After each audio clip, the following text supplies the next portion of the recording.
I went in and I remember just sitting there what felt like hours. And the doctor came in and he explained to my parents and me that I had chondrosarcoma. Apparently they had found a mass the size of a golf ball in my right hip, and several other small tumors in my leg. I didn't really know what he was saying, and just remember my mom and my stepdad were crying, and I was just I don't know what to do. I don't know how to react. It was just an emotional experience for them, but for me, I was just so confused. All I knew was I had to have a surgery to remove all of my hip and probably wouldn't walk again. But a week later, I had surgery. I remember specifically walking around 20 times just so I could enjoy that feeling of walking, because I didn't know if or when I would walk again. And I didn't really think much of it. I know all of my family were freaking out, but I remember waking up and everyone was just so happy that I did. And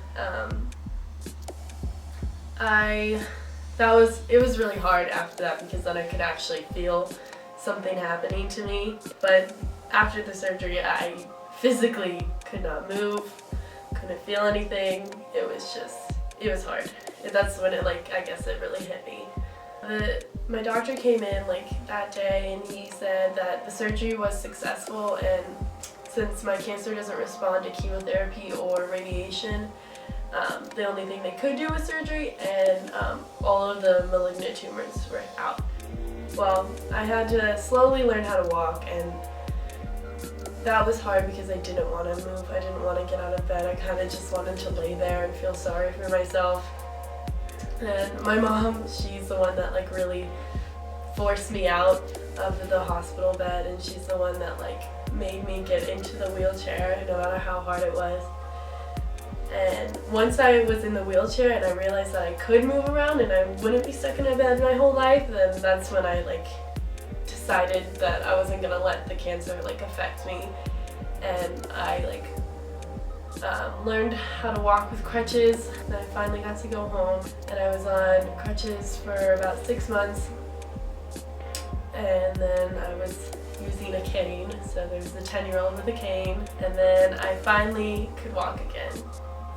But once I started walking after that, I didn't stop. Yeah, I would definitely say that my mom was my biggest inspiration throughout the whole experience. She's a very real person, and so she wasn't gonna sugarcoat it for me, and when she saw that I was feeling sorry for myself, and when I was just kind of I want to give up in the hospital bed, and she would not let me. Even if I wanted to give up, she was not gonna let that happen.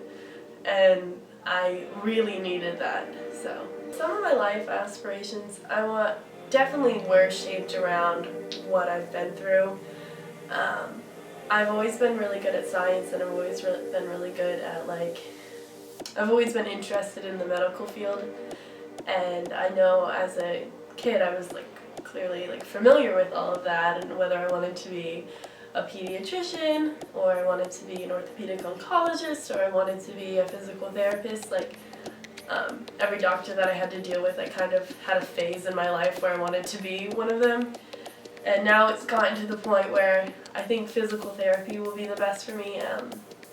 My ultimate goal is to work in the hospital as a physical therapist to help kids. So pretty much just the people that help me, the first people that helped me get from the bed to the wheelchair to the crutches to walking again. Well, Relay for Life was something that I had first heard about when I was diagnosed and all going through that whole thing. And my mom wanted me to do it, so I did it.